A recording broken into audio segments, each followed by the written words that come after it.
Welcome to the Hollywood Raw YouTube page, guys. We're happy to have you here. Make sure you like, subscribe, leave us comments, do all the stuff. What are you waiting for? Let's go. I got a drug addiction to feed.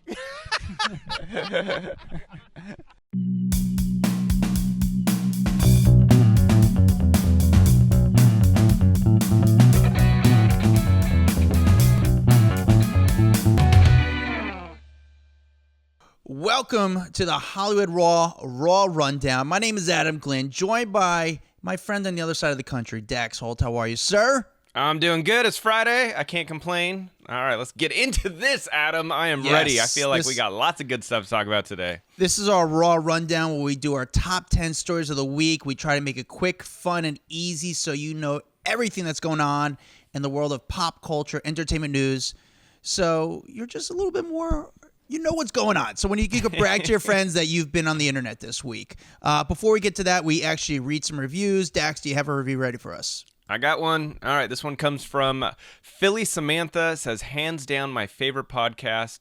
Samantha from Massachusetts, and I used to work in a radio as a marketing director in Philly and had one-on-one celeb contacts daily. And I love these stories so much as I have so many myself. 5 stars for sure. You complete my hour drive to work. When something is happening with a celebrity, I instantly want to listen to the rundown and just love all your interviews. Best Facebook group and podcast. Amazing work about behind the scenes. Hell yes. Thank you, Samantha. There we go. I love that she is one of our off the record Facebook members. I love that she's listened to the rundowns, the interviews, all of it. I mean, that's the best review you can give. I love it. Thank you, Samantha. Yes. Really appreciate it. Very nice. Very nice. Do you want to do one more? Or we're going to get right to the top 10 stories. No, let's do one more. Okay. All right, this one says, A Covert 59 says, Jim and Courtney episode. Excellent to finally hear the truth of how Jim and Meghan co-parent. If I was Jim, I'd advise him to not have any contact with Meghan. Block her calls, text, emails. Have a go-between. The nanny would be perfect. Clearly, Meghan is unhealthy. Okay. I'm going to keep reading it because it is a comment. Clearly, Meghan is unhealthy, attempting to distract her ex and his new wife. Meghan is using her platform to gain popularity. That needs drama, so she uses her ex for entertainment. Sad for the kiddos. So I have to say that's Jim's perspective, but I would suggest go listen to Meghan's perspective. We had him on. I did enjoy the interview, don't get me wrong, but it is definitely one side. You got to hear both sides, and that's what I would suggest, because there was a bit of backlash from that episode because there's only one side being presented. That's why we told everyone go listen to her side. That way you can get both sides. Yes. Thank you, A-Cover, for the review, though, and we appreciate the 5 stars. Keep listening. All right, on to the top 10 stories of the week. Dax, what's number 10? Number 10, shocking news, but Ryan Seacrest is leaving live with Kelly and Ryan. Didn't see this coming, so he announced this on social media, basically that he will be leaving at the end of the season, which it seems to be about May, and TMZ, I know, has a lot of sources connected with Ryan in that show, and they said that he only planned to stay for 3 years and actually went almost 6 at this point, almost to 7. I don't know how long he's actually been there, but he's apparently loved it. It sounds like he may end up moving back to LA, at least part-time, and focus on, I guess, his olive oil. I didn't even know he had olive oil. I guess this is something where he bought land, has been making olive oil. It aligns with his love for food, and he has no hard feelings. I guess they kumbaya'd it all and said, this last 6 years has been a dream job, a highlight of his career. It's, he's loved Kelly. She's been an amazing partner, friend, and confidant. And yeah, now he will continue doing American Idol for the 21st season, continue his radio show, do Dick Clark's New York Rockin' Eve, and focus on his Ryan Seacrest Foundation, which he puts into pediatric hospitals around the country. And so it looks like now Mark Consuelos will step in, Kelly's husband will step in and co-host alongside of her. I did not see this break-in. See, I see both sides. I never thought that Ryan Seacrest was going to stay forever. For me, it just didn't seem like the job that really made him happy. I don't know. This is just me. I don't know him personally. I've met him a bunch of times, but I never thought he was going to stay at this job forever because it is a sort of grueling job because he does the morning show. He does Live with Kelly. and Ryan, and then he does the radio show from there, right there. So it is a lot. I just didn't think he wanted to be in that position forever. But the other hand, Ryan Seacrest is still. That's one of those gigs that you could literally live on for the rest of your life, like Regis Philbin. Exactly. So I didn't think he would leave it. I would have thought he would have quit some of the other gigs first, like radio or whatever. That to me, I'm surprised that didn't go away before this went away. The thing about radio, he doesn't really have to show what he looks like. I think he could kind of do that, not even shower. He could kind of do it from home. It's a little bit easy. This one's a little bit easy pickup, a little bit easy kind of. Here's the thing. I don't think Ryan likes living in New York as much as he likes living in L.A. I think he just likes the L.A. lifestyle a little bit better. But I also thought, the other hand, that Ryan was kind of going to appreciate kind of defining and being the new Regis Philbin. Work until he's 80 years old and just having everyone love him. And it was one of those jobs that he could do for the next 30 years. Not like he needs the money, but something that he could just kind of keep working for the next 30 years. I don't know. I did not see it coming, but I saw it. I thought in the back of my mind, I saw it coming because I just didn't feel like he was content. Because at the end of the day, it wasn't Ryan's show. It was Kelly Ripa's show. Mm-hmm. I don't know. I always just thought it was Live with Kelly, not live with Kelly and Ryan. I see that. I guess I go back to I thought this was going to be his retiring gig. But listen, I love Seacrest. I think Seacrest is great. He's great at what he does. He's so good at what he does. People underestimate how good he is because he makes it look easy. And it's doing live television as much as he's done live radio, American Idol. I mean, he is such a pro at it, and people don't understand how hard that is, what he does on a daily basis. It's crazy. All right, number 9. Number 9. I guess this is a story that has circulated in the past, but it has come back out now. But Rebel Wilson says that when she was doing all the Pitch Perfect movies, her contract banned her from losing weight. So she was on the Call Her Daddy podcast, and she said, when she couldn't wait to be done with the Pitch Perfect movies because when it ended, she could really kickstart her quote-unquote year of health. She said she couldn't lose a massive amount of weight because a part of the contracts was you can only lose or gain about 10 pounds, and you kind of have to stay the right weight. And keep in mind, her role was Fat Amy in the movies, and so they wanted her to keep that same look. They couldn't all of a sudden have her lose a bunch of weight. And her defense is you shouldn't have the control over an actor's body as much as you do. And if your body fluctuates, well, adjust the script rather than tell me I can't do anything and with my own body, which I thought was pretty shocking. I didn't, I've heard of these little contracts where the weight is a big thing, and I don't know if it's for continuity. I can see it during a movie, but if you're filming 10 movies or 5 movies or whatever, that to me is more shocking. I could see it during one movie because you got 6 months. You can't suddenly drop a bunch of weight in the middle of a movie, but I don't know. It's wild. Yeah, it's what are your thoughts, though? If you're a director and you have this movie and you cast this person because of their body and you cast them as an actor but also their body, what are your thoughts on that? Is that something that you would put in the contract? Because it's a touchy subject. It is a touchy subject. It's tough because I think my only rebuttal here would be you hire people based on diversity or body styles because you want to represent a wide range of people. And then I think if that changes halfway through, you're going to be like, wait, but I hired you because I wanted to represent a certain demo, and now you're not in that demo. I think that could be one fair response. But that's tough, though, because it's someone's body. Can you really have that much control over what someone's body looks like? Yeah, true. And then I don't know if you're supposed to rewrite the script a little bit around that person's body. However, it's sort of like the mindset, no, this is what we want to make this a good film.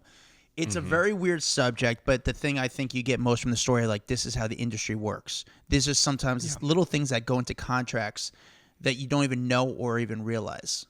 And if you remember, she had also come out and said that her whole management team also gave her a really hard time. They were like, what are you doing? Like, you're the like fat funny girl and you're making millions of dollars. Why would you want to ruin that? And she's like, I want to be healthy. What are you talking about?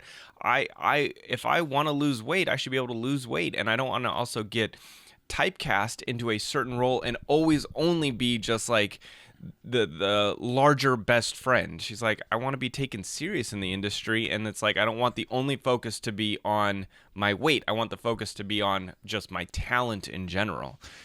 We should do an episode just on like weird things in contracts if we could ever find that out. Like just the crazy things that are put into contracts for actors and actresses over the years that maybe most people never learn. I don't know. It's a lot of research into it, and I don't know how many people have.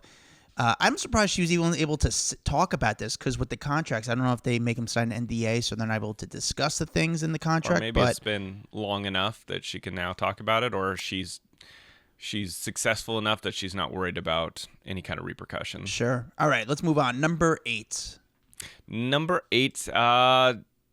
Steven Spielberg praising Tom Cruise, saying that Tom Cruise saved Hollywood's ass with Top Gun Maverick.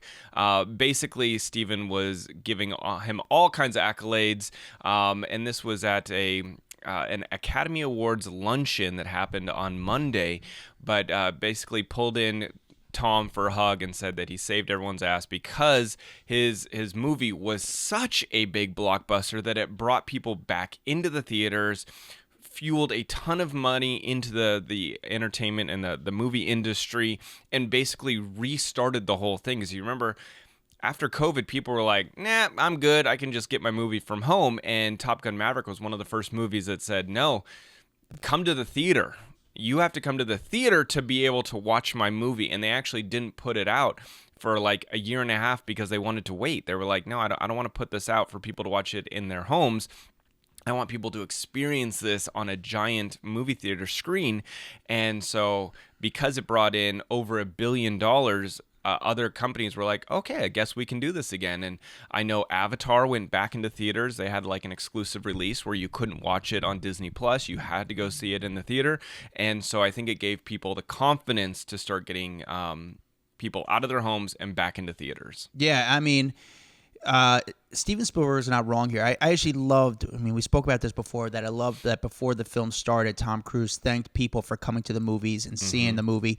And this movie was done a while ago, but they delayed the opening of this movie so they could kind of get people more comfortable with going to movie theaters again. And it really was the first launch of getting people to go back to the movies. Actually, watching the Super Bowl, I haven't been to the movies since COVID, but there was they showed 2 movies trailers during the Super Bowl, and there were movies that I would go to the movies for. It was Indiana Jones. You didn't see Top Gun Maverick? I did not. You didn't see Top Gun Maverick. Yes, I freaking did. What are you talking about? Did I saw you? it right when it came out. I didn't even see Top Gun 1, and I'm not the only one to admit that. When I admitted that first, Adam, who are you? I'm not a Top Gun guy. That's who I am. But Dude. A lot of people hit me up and said I never saw Top Gun either. It just doesn't interest me. But the movies that do interest me. You didn't see Avatar? I didn't see Avatar, but I love the ride at Disney. God, dude, the new one is so good too. I mean, listen, the new one is fantastic. It's about, I don't know, 3 hours too long, but it's still a very, very good movie. Now, that's the one thing. I think you could cut an hour out of the new Avatar and it would still be fantastic.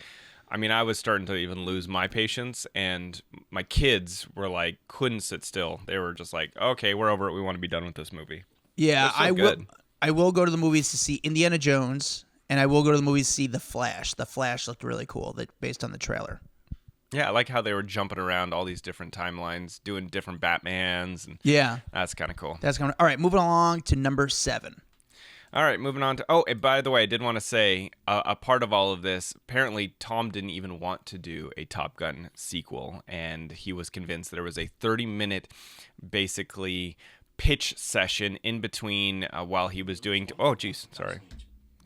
apologize. My speakers were turned up there. There was a 30-minute pitch session in between takes of Mission Impossible, and so the guy who went out to like pitch it was like, I can't believe I'm sitting here and I've got 30 minutes to convince him to redo one of the biggest movies of all times. But apparently he did a good job pitching it because it worked and it was successful, and I think he's probably very happy he did it at this point. Okay. 7. What number did you say we're on? 6? 7. No, we're on 6, bro. No, we're on 7. 7. Dang it. I thought I was good. All right, number 7. Brandi Glanville. It involved in apparently now 2 alleged lewd incidents on that Real Housewives, what was it called? Ultimate Girls Trip. So it wasn't just the incident that she had with Caroline Manzo now, where we had told you where she allegedly touched her, made out with her, touched her chest, touched her crotch, and whatever else went down there. Tried to make out with her, yeah. Tried to make out with her, but then apparently around that same time, she was talking to someone on set who apparently is a good friend of hers, but it's a show's producer, and then yelled out the producer of I can't talk right now, addressed one of the show's producer by name in front of a room full of cast and crew and said, "Do you want to fuck me tonight?" And apparently they're friends, so it was all like fun and games and like not taking that serious. However, because Bravo went back to look over the footage of what happened with Caroline Manzo, they then saw this and they were like, okay, we need to get rid of Brandi. Like, there's too much happening here. It's not one incident. Now it's 2 incidents. Like, she's spiraling, so we need to get her off this show. Again, the guy that she had said that to, it did not take it serious. It was a joke in their minds, but the Bravo execs didn't really look at it that way. It's tough. I mean, listen, we're gonna find out exactly what happened closer to like the show coming out and stuff. But you know, when you're a reality cast member on these shows, we've talked to a lot of reality cast members. There's the job is to perform, is to be entertaining, to be a little wild, a little crazy. That's why you're put on the show. So where does the line? If she was boring, she wouldn't be there. Yeah. So where do you draw the line to being over the top and then being too much? Because that's what you have to be. You have to be over the top, but then there's a line saying, "Oh, now you're too much." I don't know. I don't know where where the line is. It's a fine line to walk when you're a reality star, because you want to be crazy, you want to be interesting and provocative. But if you're too interesting and too provocative, then they'll get rid of you. Yeah. Yeah, I think we're going to hear a lot more closer to the next few weeks. I hope they air it. I want them to air everything. I mean, obviously we know a lot that's going on, but they have to air everything. Of course they're going to air that. After all this publicity, there's no way they're going to shelve that footage. They're going to profit the hell off of it. Well, does this help out Brandi Glanville? Does this help her get on, maybe back on the franchise, or does it make her help out her brand deals because it makes her a little bit more as a person again, like puts her out there again? I mean, I don't think it helps with brand deals because she's crazy. That's what they're insinuating, is that she's crazy. It's crazy Brandi. So I don't think it helps with brand deals, but I think it helps with just her fame, or, you know. So I see the other shows wanting to have her on again. It's like I know she's already done it, but like the Celeb Big Brothers or the Celeb Get Me Out of Here, you know, those are the shows that would want her now. Yeah. It'll help out with her cameo. It helps out with certain aspects of just staying relevant and keeping you on the top of people's minds and all of that, but it makes it, I think, a little rocky for Bravo, because as much as a lot of people would love to see her as a full-time cast member again, if she's too much of a loose cannon, I think that they get nervous with that. Yes. All right, let's moving down the countdown to number 6. Oh, now you want to do number 6. Mm-hmm. Number 6 is Meghan Markle apparently contradicting a claim she never researched the royal family while shading Princess Kate in a resurfaced blog post. So I take this one as a grain of salt, because you guys know how I feel about the Kate and Harry stuff. But Sky News out in Australia did this whole article saying that they went back and they found, well, I don't know if it was them, but they're talking about this now defunct lifestyle blog that she had back in like 2014 up into 2017 called The Tig, and it was a lifestyle blog where she shared lifestyle tips and fashion advice and recipes, and she had on, like, she interviewed Serena Williams and like all these things. And one of her things was that she said that she never really researched the royal family or knew much about them before getting into a relationship with Harry. And so back in this resurfaced post from 2014, she interviewed an ex-Libyan royal about the concept of royalty. And she said, little girls dream of being princesses. I, for one, was all about Shira, the princess of power, and grown women seem to retain this childhood fantasy. She said Shira is a fictional...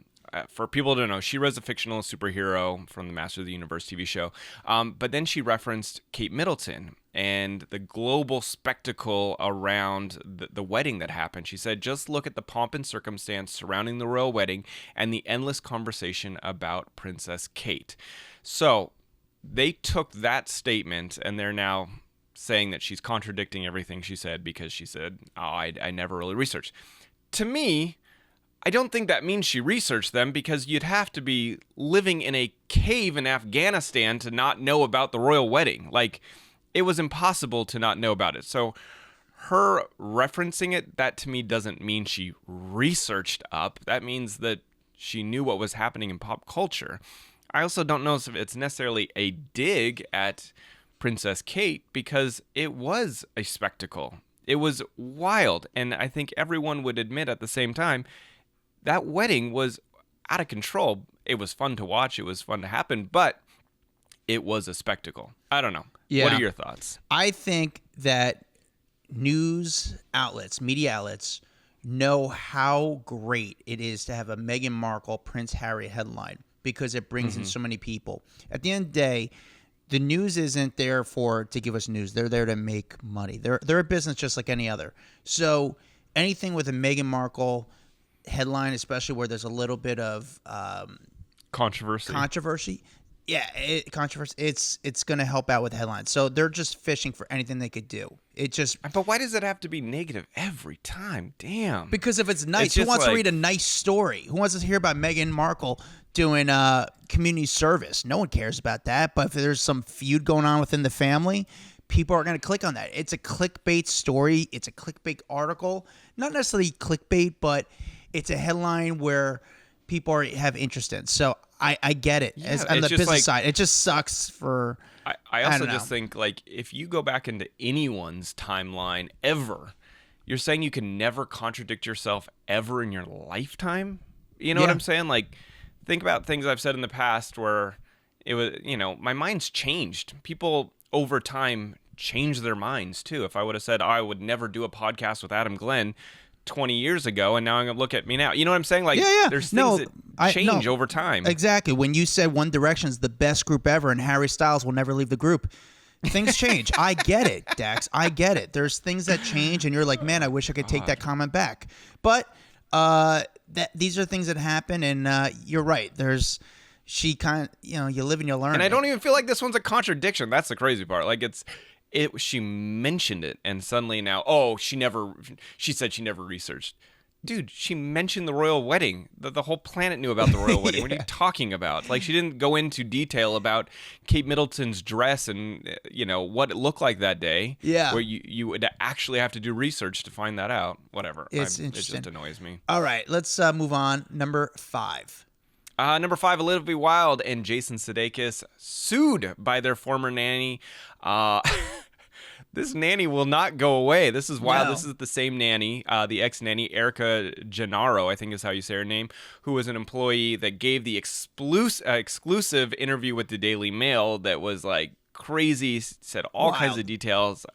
What is it? No, it's just a wild. She said everything and it's everything. Man, like, this woman aired out so much dirty laundry, but now is suing them, and I'm like, what? Like, she's suing them because of anxiety and depression, because they terminated her employment, and she's now become increasingly anxious and stressed. And I'm just like, you aired out all their dirty laundry like to the world, and now you want money out of it. I have a hard time following this whole thing.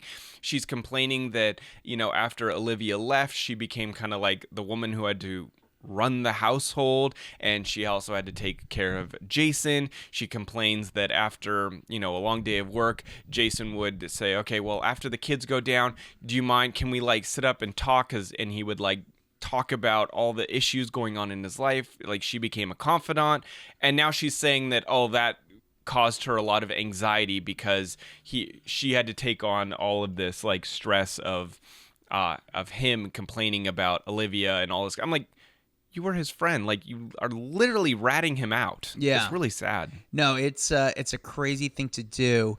I just wonder with something like this, does the nanny have a lawyer approach her and say, listen, I will represent you for free because I think there's a story here, that I think there's a case here? Or is she actually paying for the lawyer and said, hey, listen, let's go after them? I wonder how it all went down. To me, this says there's a lawyer that went to her and said, let's try to get some more money. Because if she came to me and I was a lawyer, I'd be like, bitch, get out of here. Yeah. Like, you're nuts. It's a lot of work. Like, you are just pulling at anything to try to make a lawsuit out of this. Clearly, you have no case. Just please leave. But I think that this is lawyer driven, going, oh yeah, let's see how we can turn this into something that makes us a bunch of money. But, with that said, I'm sure before this even went down that the lawyer approached Olivia and Jason, said, hey, listen, why don't we give us some more money and we'll kind of squash it. Instead, they said no, and they put their foot down, and then they said, okay, now we're going to file the lawsuit. Yeah, I just have to think there's going to be a judge that goes, you talked about all their private information, and now you're the one who wants money? No chance. Yeah. Like, I'm surprised they haven't sued her. I am surprised, but then I think they're Or just did like... they? Let me make sure that they didn't sue her somewhere. Filed a lawsuit on the twosome. No, I don't know. I don't think that they've sued her at this point, but I don't know why. Like there's...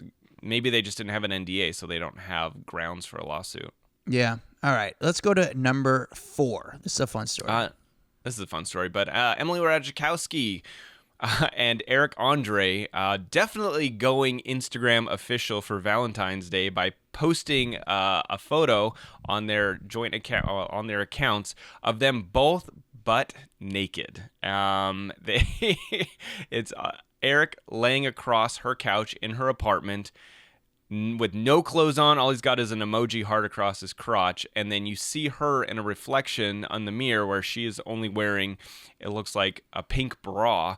And so I would say they are now official that they are dating. I know we've seen some more photos of them hanging out at more Knicks games, and they went on vacation together, but it seems like this one is going pretty well for them. Yeah, I think this is a pretty cool...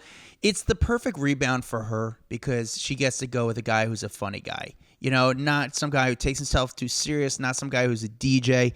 He's a funny guy, and he's well-liked. I think it's a great score for him because she's very attractive, and it's like, wow, it puts him at a different tier of celebrity.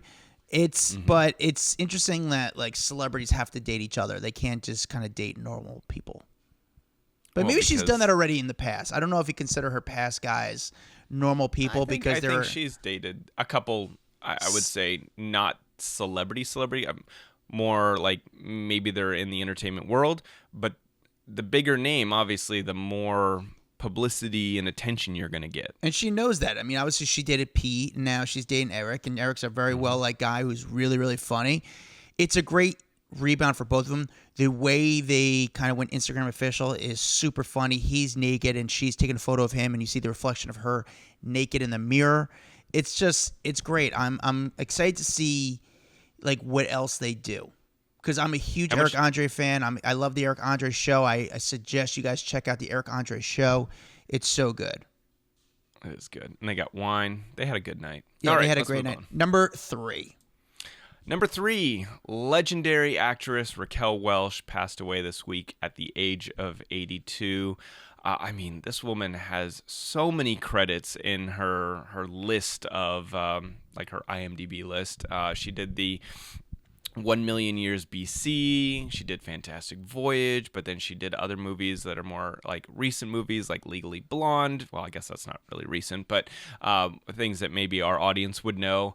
I mean, she has just been around forever. One of those people that I feel like I grew up with, knowing her name and seeing her photos. I remember in the Shawshank Redemption, her poster, in that like fur bikini from 1 Million Years BC was kind of like the centerpiece of that movie where he was digging the hole behind the wall, and that was her poster on the wall. So, I mean, just crazy legendary actress. And so, yeah, she passed away, and I guess it was a brief illness. They didn't really say too much more than she passed away Wednesday morning in Los Angeles. So yeah, she's one of those people that's always been pretty. You know, even when you're younger, like, 100%. Oh, this girl is like, even when she was older, like, oh, she's an attractive older woman. And when you were younger, like, oh, she's an attractive woman. She's always been pretty. And just kind of like, it's like old Hollywood in a way. Like, it was just kind of classic. When you hear that name, it's just a classic name. 100%. Like, would you hear Tom Cruise? Is that a classic name yet? No. I think Raquel Welch. I think Robert Redford. I think of Clint Eastwood. That's old school classic Hollywood. I don't think Tom Cruise is that kind of person yet. Give it 20 years, and then he will be in that legendary category. He's just too young to be legend. You know what I'm saying? Yeah. All right. Now let's move on to some of the. This story is very, very. It's not settled yet. The dust hasn't settled with this number 2 story. Number 2, Machine Gun Kelly and Megan Fox. It looks like they've broken up. However, if you've been following social media, you would see that Megan Fox posted this whole thing on Instagram the other day, right after the Super Bowl, or was it right before? I can't remember, where it looked like she shaded him, deleted all the photos of him off her Instagram, saying he was kind of like deceitful or something, and then ended up following his arch nemesis, Eminem, on IG. So it was clearly like, oh, damn, like they must really not be doing well. She then eventually deleted her entire IG account. I don't know if it's deleted or just on pause at the moment. And so the world was kind of melting down. Oh my God, they broke up. Well, they were spotted out on Valentine's Day together, and it looked like they were going to some kind of counseling session or something like that. Not 100% sure what the case was, but it does seem like they've kind of had these issues, these fights before, and they're not in the best place, but to me, it seems like it's not totally over. There was a lot of blame thrown towards Sophie, which is Machine Gun Kelly's guitarist, saying that it was probably Sophie who got in between the two of them, because Sophie's a really attractive guitarist that works for him, but she's also in a relationship, and so her people put out a statement saying, like, for anyone who is shifting blame or alleging something that didn't happen, Sophie has been nothing but professional, and to accuse her of anything else is bad journalism. And so she's got her boyfriend who's also been hanging out with MGK. So they're saying she has nothing to do with their relationship. She is simply an employee that works with him, but no relationship there. I'm so mad because I saw Machine Gun Kelly Saturday night. I was at the red carpet for the Sports Illustrated party at the Super Bowl, and he was performing. And it wasn't announced yet that he allegedly broke up with Megan Fox. Yeah. But she allegedly broke up with him, you mean? Yeah, well, she allegedly broke up with him. Yeah. Better way of putting it. And he didn't even walk the red carpet. He, like, stepped on, took a few photos, and, like, stepped off. He didn't even walk down. It was very weird. But I didn't even think anything of it because I just didn't even care to even shoot it because the way he kind of went about it. And then the next morning is when the news came out that they broke up. I'm like, man, I just needed that video. If I only knew about, a couple hours before, I could have, like, it's not like he would have responded, but I could have yelled out the question, which would have got some news, and I could have made some money on the video. But he walked the red carpet, which, by the way, first time I saw Megan. I saw MGK, Machine Gun Kelly perform. This is now my second time of seeing him perform. It's a fun show. And it was weird. It's a corporate show, so the audience wasn't into it, but like he like moves around the crowd, and like he makes it very like fun. I was actually very entertained by seeing him live. With that said, I don't think we know exactly where they stand. They were seen together on Valentine's Day. Yeah, there is a photo of them, which they're saying that they're leaving marriage counseling or wedding or like seeing a counselor, relationship counselor. Well, the fact that she can't take off the engagement ring because it has thorns on it, I guess they're gonna have to just figure it out. Yeah. All right. The number one story of the week, Dax. Rihanna, she broke the record for the most watched Super Bowl halftime show of all time. And it's funny because I mentioned that to my wife and she was like, yeah, of course. Well, every year doesn't that go up? I'm like, no. That's not how it works. I guess 118.7 million people tuned in to watch that halftime, which is kind of funny because it's actually more than that will watch the actual Super Bowl. So more people find out, oh, halftime's going on. They tune in, and so the viewership spikes, which is kind of funny, I think. But she just pushed out Katy Perry. Katy Perry had the highest viewership up until this point with 117 million. Then comes Gaga. Beyond that is Coldplay, Beyonce, and Bruno Mars, that like threesome trio they did a couple years ago. Yeah. Behind them is Bruno Mars by himself, then Madonna, and then Beyonce by herself. So no, it definitely doesn't. The numbers don't just keep stacking because you've got J-Lo and Shakira in there. You've got the hip hop big collaboration they did. So it doesn't always go up every year. But I'm surprised to see it's number one, but I think that there was a lot of curiosity around Rihanna. We haven't seen her perform and we haven't seen her sing in a long time. And so to see her up on stage, I think people are really excited, myself included, into that. So the number was 118 million people watched it, you said? Yep, so 118.7. 118 million point seven watch Rihanna perform at the Super Bowl. Now, a question for you, Dax, and I don't know if you know the answer, and it's just one of those things to think. Does Rihanna, the label or the talent group behind her, the team behind her, do they pay to perform at the Super Bowl? Because it's such a big platform. Would they like, hey, we want this, we'll even pay you guys to have this platform to perform at? No, you have to be offered it, but they don't pay you. That's because any other time that you were going to perform for 118 million people, you would get a fatty paycheck for that, right? Yeah. But in this case, I think they just cover like certain expenses, show expenses, the Super Bowl will, but they're not paying the artist, which is kind of surprising. However, it is such a good marketing press move that all these singers go, hell yeah, of course. I'm going to be the most talked about thing on the planet for the day. Not only that, all of their record sales start going through the roof. They, all these old songs that you hear, and there you go, and you listen to it, you restream it, so you become like the most streamed artist, and they make a ton of money on the back end through YouTube and through people remembering the songs and going and downloading and like all of that stuff. They end up making a ton of money, but they're not paid to be there. Interesting, because I know her streams went up crazy this past week as well. Oh, yeah. My last question for you, Dax, is let's just fantasize a little bit. You're in charge of next year's Super Bowl. You get to pick the talent, the halftime show. Who do you pick as the halftime show for next year's Super Bowl? Oh, Adam, that's a good question because I have rooted for Rihanna for so long that I haven't thought about it. Billie would be kind of fun. Billie Eilish? Billie Eilish, I'm sorry? Yeah, she'd be kind of fun. No. She's too No, new. you said? No shot. Dude, she's got so many songs. Shut up. I think you got so many songs. I think you go. It's going to be in Vegas next year, so you got to do something. I wouldn't do like a Wayne Newton because he's just too old. And I think you got to go classic rock. I would do, because they're at the last of their like performing abilities. I think you do Bruce Springsteen, Elton John, Billy Joel. No. Thank you. No. No. You're like, no. No. I think that the halftime show, you bring in so many more people when you get like newer talent, younger women talent up on stage.